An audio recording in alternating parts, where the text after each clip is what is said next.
سورہ آل عمران کی آیت نمبر 164 ہے. یہ اہم ترین آیت ہے سورہ آل عمران میں. جہاں کئی اور اہم آیات ہیں، یہ بھی ایک اہم ترین آیت ہے. لَقَدْ مَنَّ اللَّهُ عَلَى الْمُؤْمِنِينَ إِذْ بَعَثَ فِيهِمْ رَسُولًا، اور بے شک اللہ کا احسان ہے اہل ایمان پر کہ اللہ تعالیٰ نے ان میں اپنا رسول مبعوث کیا، من انفسہم، ان کے اندر سے ہی، یعنی انہی کے قبیلے میں سے، اسی خاندان قریش میں سے، بنو ہاشم میں سے. یتلو علیہم آیاتہ، جو 3 کام کرتا ہے. نمبر 1، ان پر اللہ کی آیات تلاوت کرتا ہے. وَيُزَكِّيهِمْ، اور انہیں پاک کر دیتا ہے. جتنے بھی فرسودہ عقائد اور نظریات شرک پر مبنی توحید کے منافی ہیں، قرآن کی آیات تلاوت کر کے اللہ تبارک و تعالیٰ کے محبوب صلی اللہ علیہ وآلہ وسلم ان کا تزکیہ کرتے ہیں. اور نمبر 3، وَيُعَلِّمُهُمُ الْكِتَابَ وَالْحِكْمَةَ، اور انہیں کتاب و حکمت کی تعلیم دیتے ہیں. کتاب سے مراد قرآن بھی اور شریعت بھی، اور حکمت سے مراد قرآن بھی اور سنت بھی. وَإِن كَانُوا مِن قَبْلُ لَفِي ضَلَالٍ مُبِينٍ، اور نبی صلی اللہ علیہ وآلہ وسلم کے آنے سے پہلے یہ لوگ کھلی گمراہی میں تھے. کون؟ قریش مکہ، جو بعد میں دنیا کے امام بنے. رسول اللہ کے آنے سے پہلے صلی اللہ علیہ وآلہ وسلم کھلی گمراہی میں تھے، اور ان کو گمراہی سے رسول اللہ صلی اللہ علیہ وآلہ وسلم نے کس طریقے سے نکالا؟ قرآن کے ذریعے. یہ انسٹرومنٹ آف دعوت. سورۃ الانعام کی آیت نمبر 19 ہے نا، وَأُوحِيَ إِلَيَّ هَذَا الْقُرْآنُ لِأُنذِرَكُم بِهِ وَمَن بَلَغَ. اے نبی صلی اللہ علیہ وآلہ وسلم، تم فرماؤ کہ مجھے قرآن اللہ نے اس لیے وحی کیا ہے تاکہ اس کے ذریعے میں تمہیں بھی آخرت کا ڈر سناؤں، اور جس تک یہ دعوت پہنچ جائے وہ بھی قرآن کے ذریعے. تو انسٹرومنٹ آف دعوت قرآن. حجۃ الوداع کے اوپر قرآن اور سنت، لیکن عقیدے قرآن کے. غدیر خم پہ قرآن اور اہل بیت، لیکن عقیدے قرآن کے. وصی رسول قرآن. تو یہ قرآن کے گرد سارا تانا بانا ہے. چونکہ اس کانٹیکسٹ میں آلریڈی گفتگو کر چکا ہوں جب ہماری اسی صورت میں آیت نمبر 103 آئی تھی نا، وَاعْتَصِمُوا بِحَبْلِ اللَّهِ جَمِيعًا وَلَا تَفَرَّقُوا، تم سب کے سب مل کر اللہ کی رسی یعنی قرآن کو مضبوطی سے تھام لو اور فرقوں میں مت بٹو. اس کانٹیکسٹ میں نے قرآن کے حوالے سے کافی ساری ڈسکشن کی ہے جو اب مجھے دوبارہ ریپیٹ کرنے کی ضرورت نہیں ہے. البتہ یہاں پر چونکہ ایک اور چیز آئی ہے اور وہ ہے حکمت. ویسے تو قرآن بھی سراپا حکمت ہے. سورہ بنی اسرائیل میں جہاں پہ 10 کمانڈمنٹس آئیں، اس کے اینڈ پہ اللہ نے کنکلوڈ کیا ہے کہ یہ حکمت کی باتیں ہیں جو ہم نے آپ کی طرف وحی کی. قرآن بھی حکمت ہے، یعنی ذہانت کی باتیں جس سے انسان فیض حاصل کر سکتا ہے. اور بعض مفسرین نے اسی کانٹیکسٹ میں سنت کو داخل کیا ہے، چونکہ سنت کو ماننا تو قرآن کو ماننا ہے، کیونکہ قرآن نے ہمیں حکم دیا مَن یُطِعِ الرَّسُولَ فَقَدْ أَطَاعَ اللَّهَ، جو رسول اللہ کی اطاعت کرے گا گویا اس نے اللہ کی اطاعت کی. اس کانٹیکسٹ میں کراس ریفرنس کے طور پہ ایک آیت ہے سورۃ الاحقاف کی 4 نمبر آیت ہے، 4 نمبر، ایتونی بکتاب من قبل ھذا، یعنی کافروں سے کہا جا رہا ہے کہ اگر تم لوگ میری اس کتاب قرآن کو نہیں مانتے، ایتونی بکتاب من قبل ھذا، اس قرآن کے نزول سے پہلے جو تمہارے پاس کوئی اپنی کتاب موجود ہے نا وہ لے آؤ، اس سے بات کرو اللہ کی وحی جو نازل ہوئی ہوئی ہے. او اثارۃ من علم ان کنتم صادقین، یا علم کے آثار چلتے آ رہے ہوں اگر تم سچے ہو تو وہ ذرا لے آؤ. تو علم کے آثار یعنی انبیاء کی تعلیمات، کیونکہ کتاب تو پہلے ذکر ہو چکا، ایتونی بکتاب من قبل ھذا او اثارۃ من علم، علم کے آثار اگر ہوں نبیوں کے تو لاؤ اس سے بات کرو. وہی جو ہم کہتے ہیں کہ کتاب و سنت سے بات کرو، بزرگ بابوں سے یا سنی سنائی باتوں سے اور خوابوں سے بات نہ کرو. تو قرآن بھی سپورٹ کرتا ہے کہ سورس آف نالج 2 ہیں، قرآن اور سنت. اور آج کی ڈیٹ میں ظاہر ہے کہ صحیح الاسناد احادیث ہی اسی سنت کا ریکارڈ ہے. لہٰذا اسلام کی بنیاد صرف قرآن کے اوپر نہیں ہے. جو قرآن کے ساتھ سنت کو نہ مانے وہ گمراہ نہیں ہے، کافر ہے. یہ گمراہ کا تو لفظ ہی بہت چھوٹا ہے.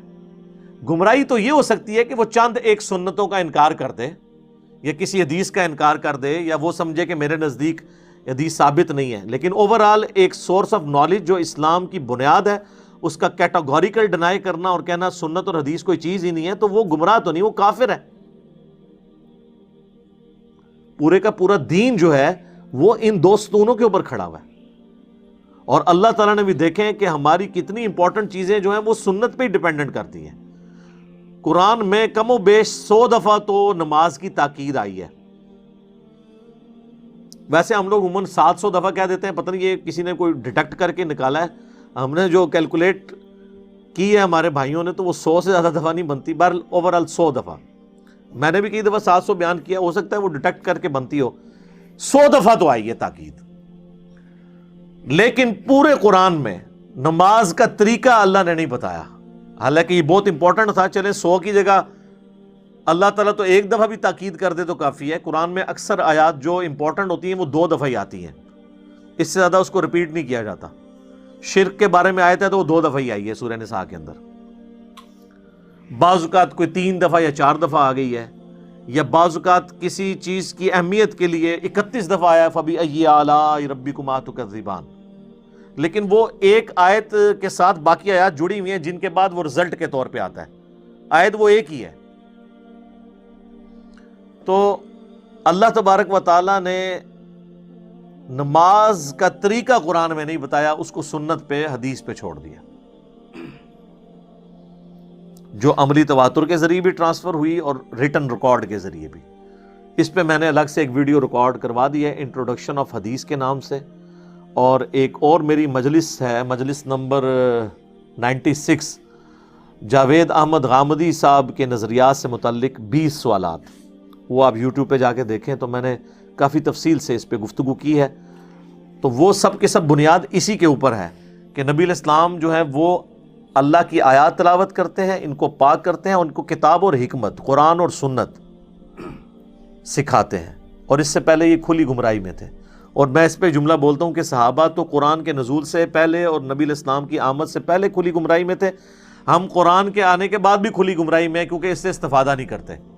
خالی نازل ہونے سے تو نہیں کوئی گمراہی سے نکل جائے گا، ورنہ تو ابو جہل بھی، اس کے سامنے بھی قرآن نازل ہوا تھا۔ آج کی ڈیٹ میں بھی وہ ابو جہل کی اولاد ہے جو قرآن اور حدیث نہیں مانتا، چاہے وہ اپنا نام عبداللہ رکھ لے، ٹھیک ہے، لیکن وہ ابو جہل کی اولاد ہے، جب مان نہیں رہا۔ تو نبی علیہ السلام کے مبارک زمانے میں بھی اگر ابو جہل موجود ہے تو آج بھی موجود ہے، کافروں کو چھوڑ دیں مسلمانوں میں بھی موجود ہے۔ دیکھیں نا، ایک مسلمان ہے اور اس کو بتایا جائے قرآن اور سنت میں یہ لکھا ہے وہ کہ میں نہیں مانتا، تو اب اس پہ کیا حکم لگایا جائے گا؟ وہ اس نے خود دیکھنا ہے کہ بھی میرا اب کیا حشر ہوگا، مجھے کس کے ساتھ اٹھایا جائے گا۔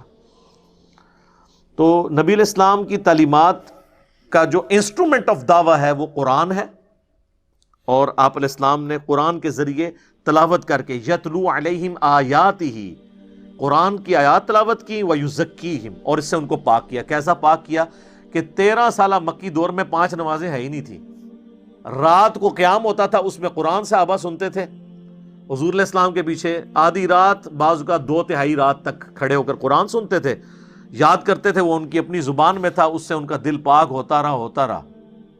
ہوئے تو 125 بندے مسلمان 13 سال میں، لیکن وہ 125 نے پھر ایسی دعوت لانچ کی ہے کہ ود ان 17 ایئرز جو ہے رومن اور پرشین امپائر بھی الٹ کے رکھتی ہے، وہ قرآن کے ذریعے۔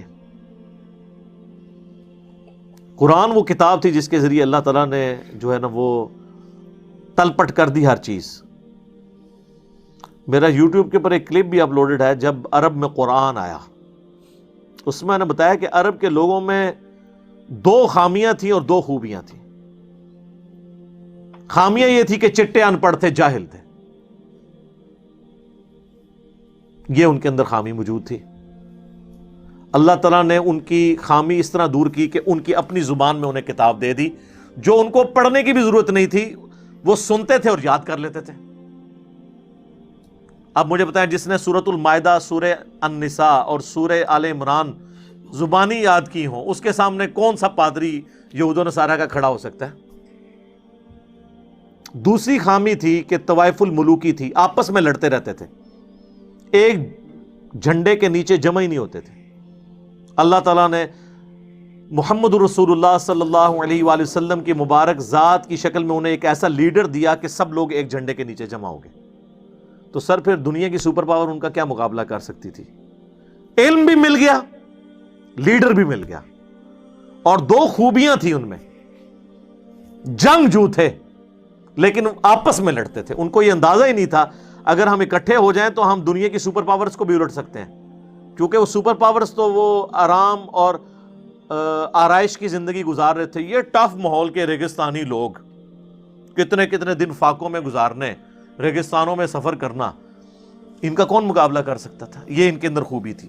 اور دوسری خوبی یہ تھی کہ جب کسی کو زبان دیتے تھے نا، بیعت کر لیتے تھے نا، پھر گردن ہی کٹتی تھی، اس سے پیچھے نہیں ہٹتے تھے۔ یہ دو خوبیاں اللہ نے ان کی یوٹیلائز کی اور دو خامیاں دور کر دی، قرآن کی شکل میں اور محمد رسول اللہ صلی اللہ علیہ وآلہ وسلم کی شکل میں، تو سر پھر کون سی دنیا کی سپر پاور ان کا مقابلہ کر سکتی تھی؟ تو یہ نبی علیہ السلام کا منصب، قرآن کی آیات تلاوت کرنا، ان کا تزکیہ کرنا، انہیں کتاب و حکمت سکھانا، اور اس سے پہلے وہ کھلی گمراہی میں تھے، اور پھر دیکھیں بعد میں انہوں نے جس طریقے سے اس گمراہی سے نکلے ہیں کہ دنیا کے ہر کونے تک اللہ کی توحید کا پیغام پہنچایا ہے۔ صحیح مسلم میں حدیث ہے، اللہ تعالیٰ اس کتاب کی وجہ سے قوموں کو عروج دے گا اور اس کتاب کی وجہ سے قوموں کو ذلیل کرے گا۔ صحیح مسلم کی اس حدیث کی ٹرانسلیشن کی تھی جواب شکوہ میں ڈاکٹر اقبال میں، انہوں نے، وہ زمانے میں معزز تھے مسلمان ہو کر اور تم خوار ہوئے تارک قرآن ہو کر۔ مسلمانوں کے پاس اگر کوئی روح ہے نا اس دین کی تو وہ قرآن ہے، باقی تمہارے پاس اس وقت کچھ بھی نہیں ہے۔ رسول اللہ اور ہمارا رشتہ اب جو قائم ہے، اللہ اور ہمارا رشتہ جو قائم ہے وہ اس چیز کے ساتھ قائم ہے۔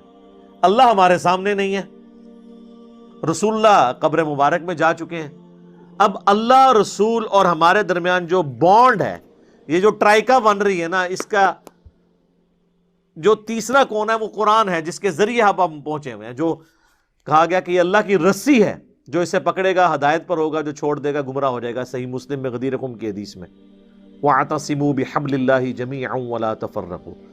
خیر یہ میرا فیوریٹ ٹاپک ہے، میں اس کو یہیں پہ کنکلوڈ کرتا ہوں۔ جس کو مزید شوق ہے نا، تو میرا مسئلہ نمبر 1 ہے امام الانبیاء کی دعوت قرآن، اور امام الانبیاء کی دعوت قرآن صلی اللہ علیہ وآلہ وسلم اسی عنوان سے ریسرچ پیپر نمبر 4 بھی ہے، اور اسی سورہ آل عمران کی آیت نمبر 103 کے کانٹیکسٹ میں میں نے کئی ایک احادیث اور کراس ریفرنس کے طور پہ آیات بھی پڑھی تھی۔